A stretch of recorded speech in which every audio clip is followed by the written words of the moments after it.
మొదటి ప్రశ్నకి సమాధానం, తల్లికి వందనం పథకం ప్రభుత్వం ప్రవేశపెడుతుంది.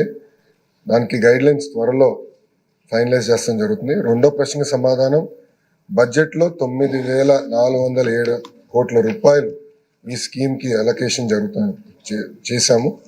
మూడో ప్రశ్నకి సమాధానం అవునండి. నాలుగో ప్రశ్నకి సమాధానం ఈ వివరాలు ఎనెక్షర్ 1లో పెడతాం జరిగింది. సభ్యులు అటెండ్ అవ్వలేదు. సో రెండు మాటలు చెప్పండి అధ్యక్ష. ఎన్నికల ముందల బాబు సుప్రశిక్షణ మేనిఫెస్టో రూపొందించి ప్రజల్లోకి తీసుకెళ్తాం జరిగింది అధ్యక్ష.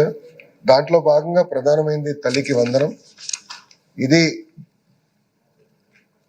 తెలుగుదేశం పార్టీ ప్రతిపక్షంలో ఉన్నప్పుడు ప్రజల దగ్గరికి వెళ్ళినప్పుడు కేవలం ఒక్క బిడ్డకే కాదు, ఇంట్లో ఎంతమంది బిడ్డలుంటే అంతమంది బిడ్డలకి ఆర్థిక సాయం చేస్తే బాగుంటుందని ప్రధానంగా కోరటం జరిగింది.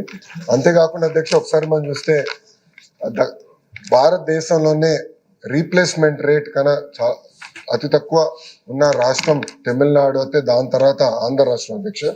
అందుకే పిల్లలకి అనేది ప్రోత్సహించాలి, పిల్లల చదువుకి ఆర్థిక సాయం చేయాలన్న ఆలోచనతో మన ప్రభుత్వం తల్లికి వందన కార్యక్రమం రూపొందించింది అధ్యక్ష. మనం ఒక్కసారి చూస్తే గత ప్రభుత్వం తల్లికి వందనం కింద సుమారుగా సంవత్సరానికి 5,540 కోట్ల రూపాయలు ఖర్చు పెట్టింది అధ్యక్ష సంవత్సరానికి.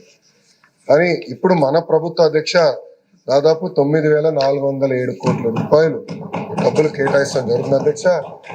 ఇది 50% ఎక్కువ అధ్యక్ష.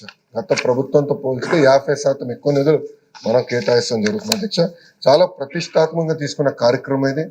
ఇప్పుడే గౌరవ ముఖ్యమంత్రి గారు కూడా చాలా స్పష్టంగా చెప్పారు, మే మాసంలో తప్పనిసరిగా ఇంట్లో ఎంతమంది బిడ్డలు ఉంటే అంతమంది బిడ్డలకి 15,000 రూపాయలు మన ప్రభుత్వం అందిస్తుందని ప్రజలకి చెప్తున్నారు.